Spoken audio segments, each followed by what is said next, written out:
going away, Miss Allison. I'm saying goodbye. Yes, I heard. Getting bye-byes. I'll stand be safe, okay? Be safe. Be a good boy. Here for that Waylon. Oh, he's gonna miss him. Whoa! Whoa! Don't fall over.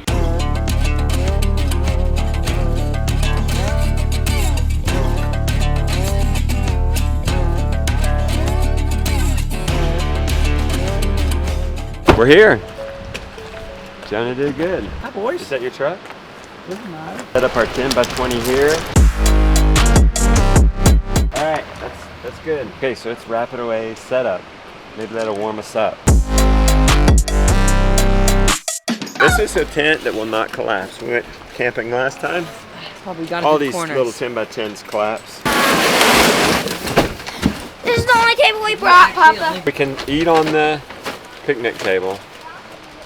We might bring. Look, he's got a little cab in his truck, and he remembered a table. Bring a tarp. Really, guys? I think they sold steaks. And we brought a tarp too, didn't we? I think we did. Yes, you need steaks. For what? You think So you put the bottom of the tent down, and then you put the steaks in. Because if you don't, when you pick it up, all the it just comes up. Door towards the tent. There's 2 doors. Yeah, we have to have steaks, don't we? I don't think you need steak. I don't think we do. Hold on, let's look. The steaks are just for like wind, so it doesn't blow your tent away. You guys want that? Let's look. I bet you a lot of money for that. You will? Oh yeah. I know for sure. You just need the poles. I bet you a lot of money. This tent is not freestanding. Be sure to securely stake the tent or it will collapse. Austin, you'd have been out a lot of money. No, I bet you I can make it work. Setting up. Yeah, we borrowed the Abundance Plus tent. We're a living advertisement. That's a double. Yeah, you and Austin can share it. You're I'm funny. joking. No, you and Henry, Papa. Look at that. This is our pantry. How do you like it? I like this. You're in a paradise, aren't you? Stop raining, and then we can talk about what fun we did. I don't know what time are we at? About 4 o'clock. We're 4:30, 4:40. Well, we should prepare to eat. Okay. But I don't think by the time we get anywhere it's going to be dark and it's raining on it. Totally forgot cooking oil. I bought this for bulletproof coffee. Like that means I could probably use about that much oil cleaning this stove if I have to.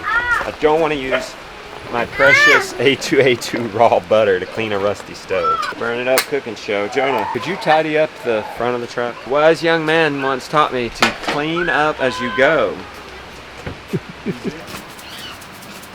Doing broth, even camping. Burn it up cooking show tonight. Hot dogs and hamburgers.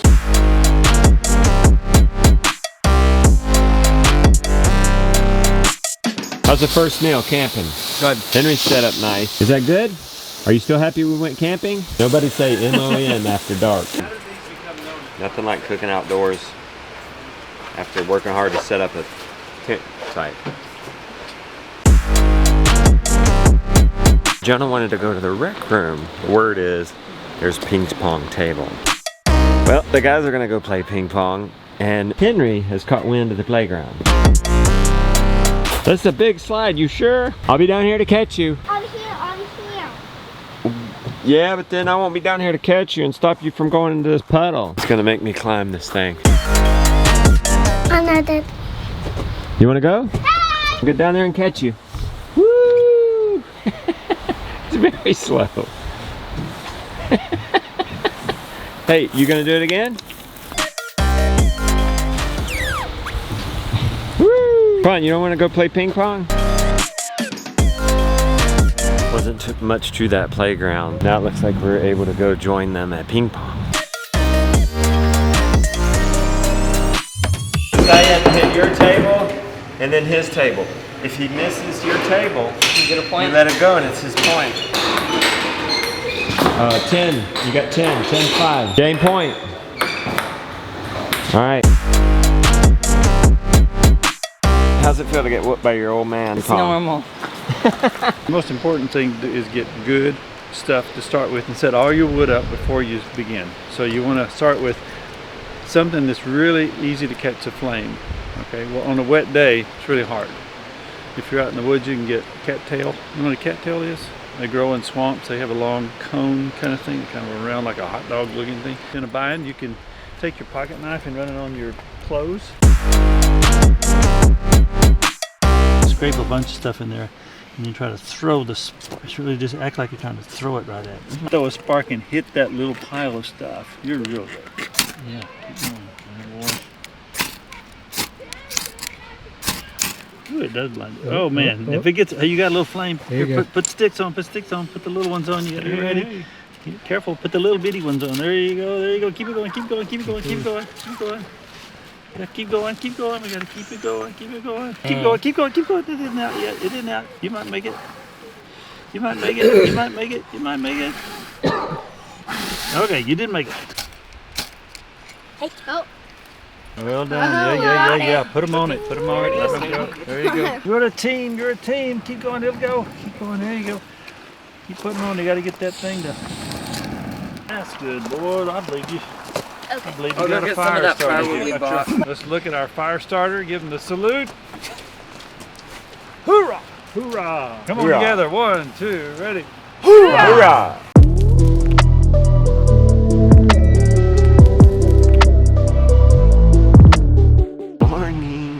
As Henry would say, and it's chilly, so we're all happy to get up and going. You know what's funny is Henry is in denial that last night he was wanting mama, and I think he's trying to act like it didn't happen. The boys are calling him on it, but he's excited. They're all excited to go fishing today. I offered Henry, you want to go home?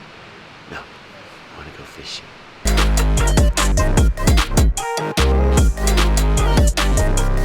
Last night, Steve used the example of the boys starting the flame. Well, I guess he taught us something from that.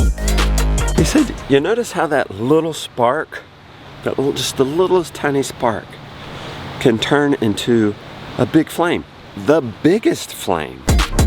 Do you know anything else that does that? Just kidding. Just kidding. Not gonna go there. You guys wait right here. I thought, as soon as he said that, the tongue. It's little, but it can be so powerful, he went on, you know, for the good or for the bad. Fire can be a wonderful thing, but it also can get out of control. Then he gave us the example of compliments or using our tongue for the good. One, it can be flattery. It can be saying something like to our wives, hey, you're beautiful. To our sons, you know, you're handsome, you're strong. I know. That's flattery, and there's nothing wrong with flattery, but he compared it to a compliment. The difference being compliment addresses the character, which can even be a more powerful use of words than flattery. The example of that would be when the boys were starting the fire, the example of, I decided to compliment Jetta and say, you know, you didn't give up. That's a characteristic. You took one for the team. You took a sacrifice for everybody else and put your head down there in the smoke. That's a characteristic, taking a sacrifice for others. Are you just unfazed by this cold? It must be mid-30s. Jacket, sweater. What snack did he get? Last night was a hair on the edge because he started wanting M-A-M-A. We put food on you last night, but then we got worried that a bear might eat you. We put a whole bunch of food on you. Did you really? I saw the paper towels on the ground. Wait, who unplugged my phone? That's weird. Did y'all unplug my phone? I put the Energizer, the charger way over here? So I tried it on Mama and sent her this text last night. You're great about nurturing our children, and it shows in the real world. Thanks for the hard work there. Dressing characteristics. So good. Little golden nuggets from Mr. Meeks. All right, got a place for you by the fire, Henry. See these lines? Can you see where it's already got some that are broken or split? All you got to do is try to hit it, but usually you hit it on the outside of it. Ah, wait a minute, you're going to get it. Hey, that wood's not green, it's rotten. It's rotten. You get a shot of testosterone doing that. Steve is teaching them to cook in a paper bag, just in case you're alone in the wilderness and all you've got is a stick, an egg, some grease, and a paper towel. The thing is, you don't want to get the flame on it, you just want the heat. You want to keep it about this high above, and the heat begins to make the stuff inside get hot. The new survival checklist. How's your egg coming along?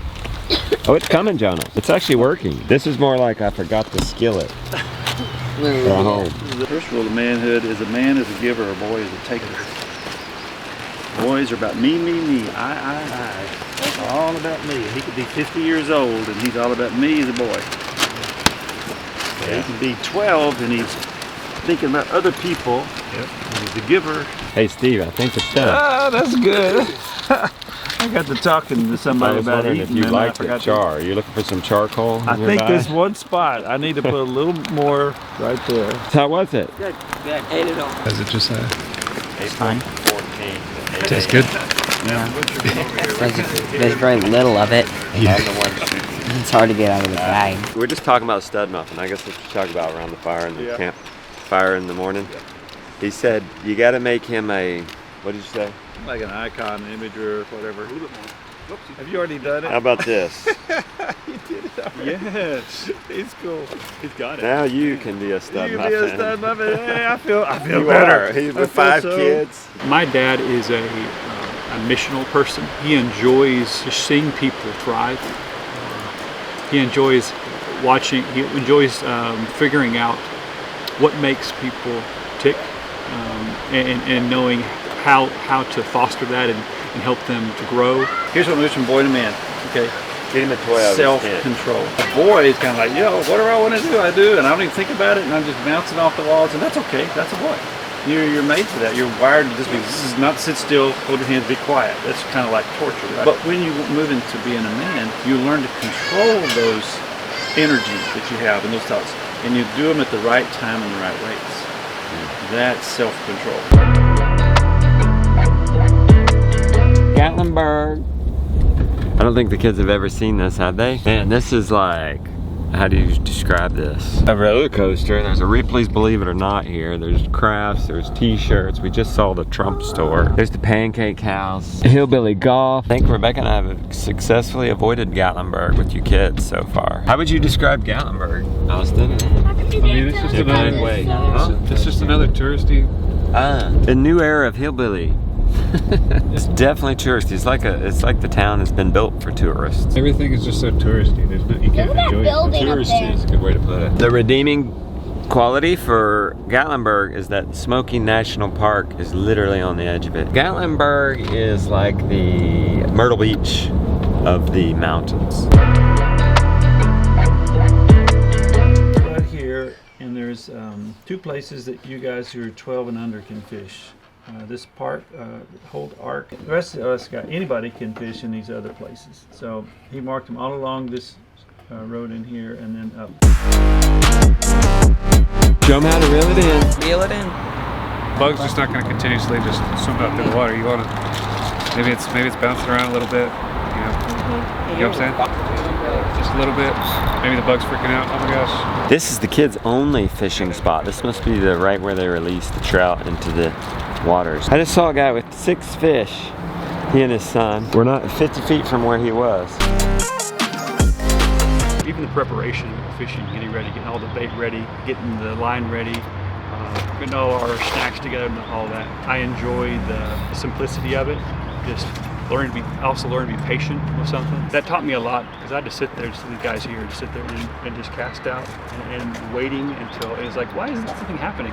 But over time, of realizing that if you are patient, you catch something. He got one. I think it's on. Or is he hung? No. Hey, reel it in. I think it's just. Yeah, he's talking about something. Oh, he's got a piece of trash. Good job, you're cleaning our waters. That's a good one.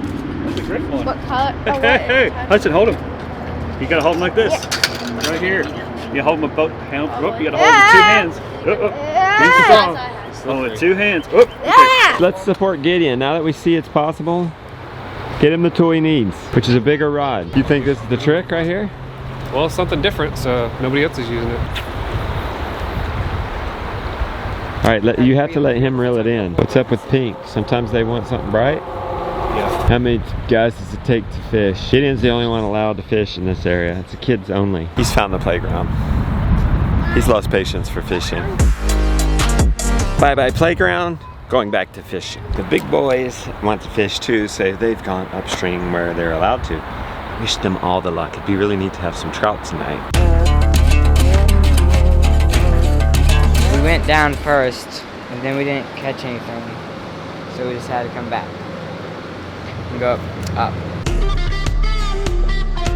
3? One of them, the neighbors, Oh wow. I think we're allowed 5 per person. Look at that.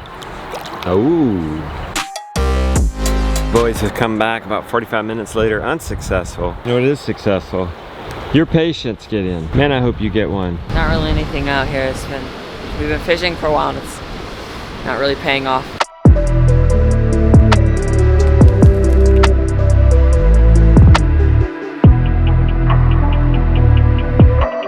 Gideon, I'm so proud of you. Oh, the patience. Are you gonna be okay if you don't catch one? I thought you were talking.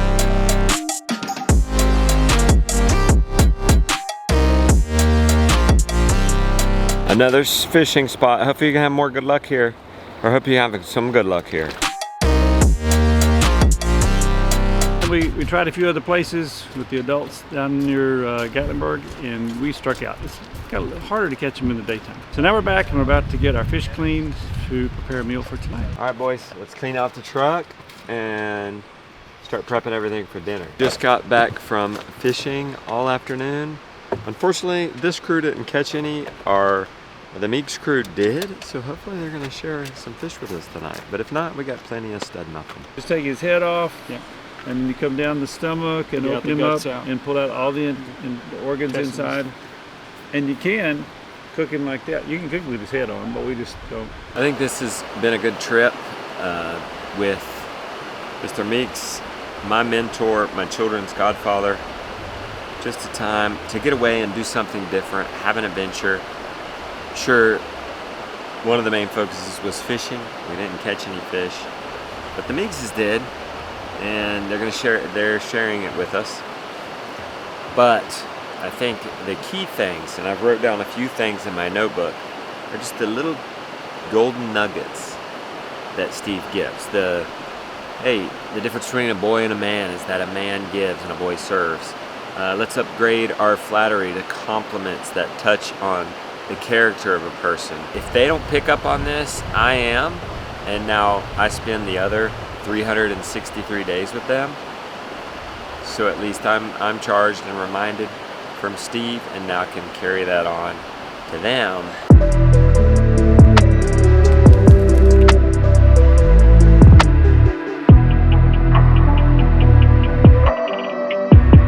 After dinner, Henry's back on the playground. I'm gonna slaughter the boys in some b-ball. That feels a hair higher than 10 feet, but maybe that's right. Okay, so are we gonna play 2-on-2? Or are we gonna play, are we gonna play goat? First to spell it out loses?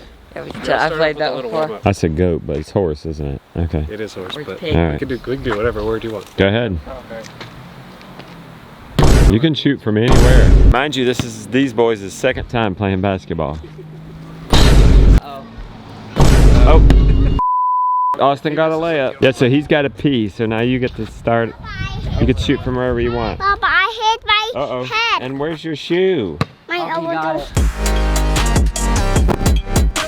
Oh. Jonah for PIG. Oh.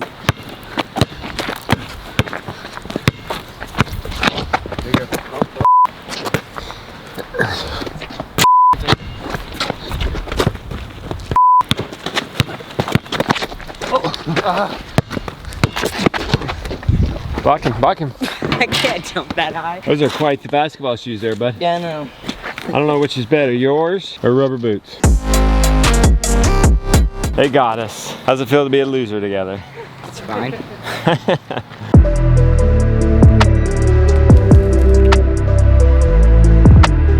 All right, so what I want to tell you guys about is a story that I made up that tells about love. Really about love. It's a made up story. First part is true. Okay, so here's the true part. The true part is my wife is really careful and really wise and really good about eating good food. So to make sure that we eat good foods and that we don't eat bad stuff. And so she makes good food. It's wonderful. It's healthy. So she's really into that. Here's another truth. I didn't used to be.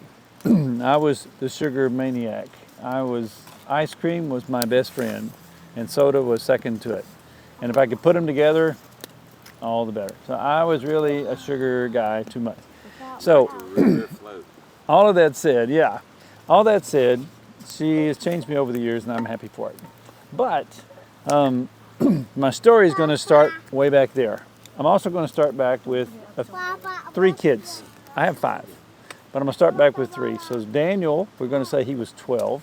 And Caleb, we're going to say he was 10 in the story. And Hannah, we're going to say she was, I don't know, 8. Okay? So we're just going to start there. The rest of it we're going to make up. So let's say that I come in and it's a weekend and my wife, Miss Donna, has gone and she's out of town and it's just me and the 3 kids. And so I think ice cream, soda pops, all the fun foods, we're going to have a party. So I come in with tubs of ice cream and syrup and sprinkles and candy crumbs of whatever they put that stuff, the cookie crumb, I mean everything, and I bring it in and I tell the kids, hey, guess what? Mom's out of town, party time, Dad is here, come on in. So I call them in and they come in to have ice cream. And I'll call them in to have ice cream. Let's say it's around lunchtime. So we're gonna have ice cream and soda instead of lunch. So I say, come on in. So I call in and Daniel says, oh Dad, I'm on the phone, I'll be there in just a minute. So I said, okay, but hurry because we don't want it to melt. And then I call for Caleb and Caleb says, Dad, I'm on the video game. I'm on like whatever, level 9, I'm almost to level 10. I've never been this far before, so Dad, I need to, let me play the game. I said, well, hurry because it's a melt and it's a fun time together. And here comes Hannah and she comes running in. She's got blonde hair, kind of got a little bit of sunburn on her cheeks. She's a, outdoor girl. And so she comes in, oh, Daddy, you're wonderful. And she gives me a big hug. And she, Daddy, I love it when you have fun like this. You're so cool. And I'm thinking, yeah, good girl. And so I asked her, do you want ice cream? Yeah, so I dip her some ice cream. And she comes in with the ice cream. You gonna come through? Yeah, boy, be careful. So she comes in with the ice cream, or I comes in and I serve ice cream to her, okay? So I give her everything she wants, sprinkles, whatever it is, and we're having a great time. Then, after about 15 minutes or so, the boys have not come in. And so I asked the boys, I say, Daniel, where are you? And Daniel says, I'm on the phone, Dad. I don't want any ice cream, I'm gonna be on the phone. And I think, ooh, it's kind of a bad attitude, right? You talk to your dad that way, you shouldn't do that. So I think, I'm not so much worried about ice cream now. We're going to have a little talk about something else later, about attitudes. So I say, Caleb, come on in, hurry, we got to go. And Caleb says, Dad, I'm on level 9. I finished level 10. I'm on phase 3 or whatever, some new level I've never been to before. Dad, I'm going to play this. Thanks for the ice cream, but I'm just going to play the game. And I think, well, that is a better attitude and everything, but it's a bad choice. And so we'll have a little talk later about making good choices. That's all. Because he could have put it on pause and we could have a good experience and then gone back and played his game. Okay? And then Hannah's there and she's talking away, Dad, this is so fun, and we're just chatting and having a great time, and she gives me another big hug, and Daddy, this is so great when you do stuff like this. So we have another bowl of whatever of ice cream and we clean up and she gives me another hug and she goes scooting down the hall back to the house, and I go have my talk with, after I clean up, I have my talk with Daniel and kind of say, change your attitude, and I have my talk with Caleb and say, you need to make better choices, put it on pause next time, and we end the day. So it goes on, and let's say in the evening now, dark outside, and I come in to the kids, I say, guess what? Another surprise. Movies, ice cream, movies, soda, popcorn, I got it all. Chips and dip. So I bring in all the stuff, chips and dip and sodas and the whole thing, and they're like, wow, Dad, this is great. And we put on a movie, so we're all sitting there eating our stuff in the living room, watching the TV show. It's dark outside, and all of a sudden I hear this knock, knock, knock, knock at my door. I look up, there's the door. I think, who could be here at 9 o'clock at night knocking on the door? But before I could even get up, I hear this bam, bam, bam hitting the door. And what's going on there? Somebody is hitting on my door. And then all of a sudden, kick, wham, somebody kicks the door and the door flies open. And standing in the door is a guy in dark clothes with a gun. And he aims the gun over at my daughter.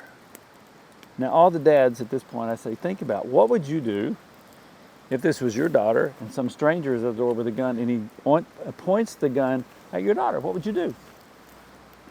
We all know we would either jump in front of her to protect her, or we'd jump at the guy to get the guy and get the gun away from him, right? We would protect our daughter.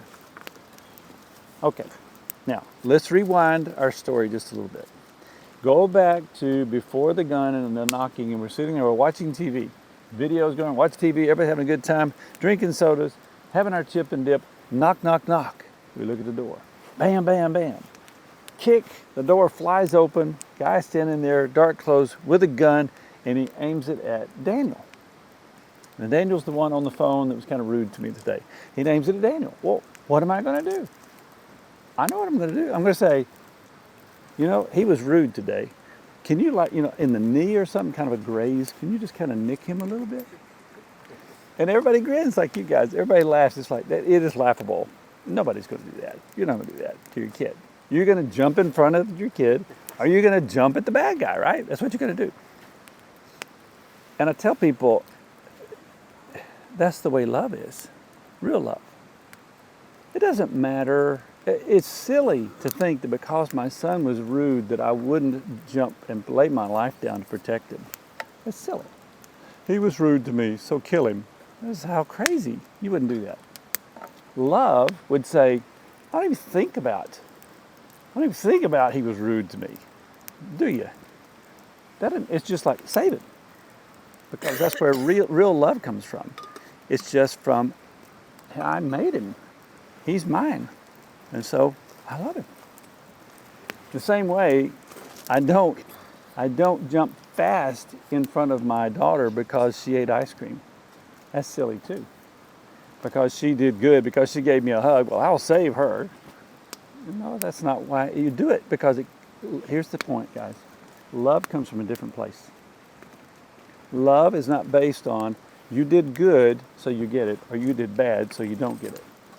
Love is based on me, who it comes from. I made them. They're mine, and I love them. Now, they might get a scolding because they were rude, and they might get instruction because they didn't make a good choice, or they might get a hug because they did the right things.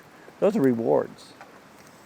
But salvation, rescue, is based on who I am, not on who you are. So there's a scripture that I tell people that says this same thing. And it says, neither height, nor depth, nor angels, nor demons, nor the present, the past, or anything in all of creation can separate you from the love that God has for you in Christ Jesus. God is saying it too. Love comes from a different place. You may get rewards, or you may get some negative consequences based on your decisions, but love will not change. You can't undo it. So guys, a lot of people try to earn love by doing good. You can't earn love. It's a gift.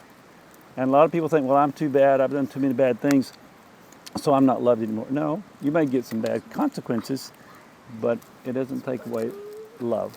Because love doesn't come from doing good or doing bad. Love comes from here, not you.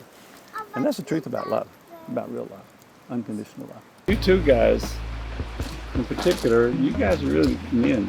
Yes. You really are. You're behaving and helping and doing things. We learned on this trip they're actually men now. Yes. They're men. They're giving more than they're taking. Yeah. You are a servant at heart. You want to please, you work hard, and you want to help. Yeah. You're servants. You are attentive to people, especially. I noticed how you were so attentive the other day to Henry. You made a really manly choice. You were over here and everybody else was doing some kind of game or cleaning the fish. We were cleaning the fish, that's what it was. I think that's what it was. We got home and you were watching Henry for Dad. My dad was doing things. And I could tell I said, hey, come on over. And I knew it was like, I'll have to let somebody else take care of Henry, or I have to. And you were in the middle and you chose to go ahead and be responsible with him and catch up with us later. That was great. I want you to know. So you also are a servant, quiet, and you really are attentive to people. Very attentive. So that's good. You don't talk a lot, but I know there's a lot in there. I know it is. Go ahead and speak up and don't be afraid to share what's in there when somebody asks, because you have a lot in you, and it's really good. You go deep. That's good. Gideon, my goal on this trip was to be your friend and to have you as mine, and I think we did it. So good for us. And I want to tell you, Gideon, here's the thing about you, Gideon. Here's the deal. You will become a leader of your brothers. Not the leader, but a leader with your brother. You're this big now, okay? And they're like up here, okay? That'll change. And over time, you're going to be a leader of, when you're in the room, when you're around, what you say and think is going to be important to everybody else. They're going to kind of key off of you to some degree, okay? So here's the thing for you, Gideon. You have leadership wired into you. It's a good thing. You can use it for good, or you can use it for bad. Here's the way to make a difference. Be a listener. Become a listener. Listen to what other people are thinking, and then you'll know how to lead them. If you just listen to your thoughts and your will, then you might lead them the wrong way. So you listen to where they are and what they need, and then you move that direction. You'll lead them well. So you have leadership wired into you. Henry is an independent man. He is what, this big? But he thinks he's this big, okay? And Caleb was that way. Our Caleb was that way. And Henry's going to grow up. You guys need to know this. Henry's going to grow up, and he's going to be his own man, make his own decisions in his own pace and his own time. That's okay, provided he's not against you, right? Now, if you're in the wrong, he needs to be against you, and he'll keep you straight. But if you're in the right, hopefully he'll join in with you, and he'll have to bring a lot of talent. He'll bring a lot of ability, a lot of strength to your clan, to the Rhodes clan. And so, fashion him so that he goes after what is good. And if you do, then he'll be a big part down the road. He's the littlest one now, but he's going to play a big role in the family. So, Henry's got a lot of good independence in him. I'm just good. Fashion it. That's our job as parents. It's just to fashion it, shape it, and point it in the right direction, and then let it go. And then he'll do well.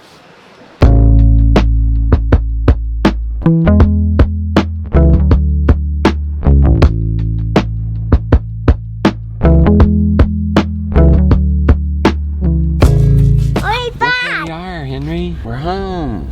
Oh, maybe they want us to come in. Santa Comatic. Hey, Winnie. Hey. Did you miss me? Oh, you did.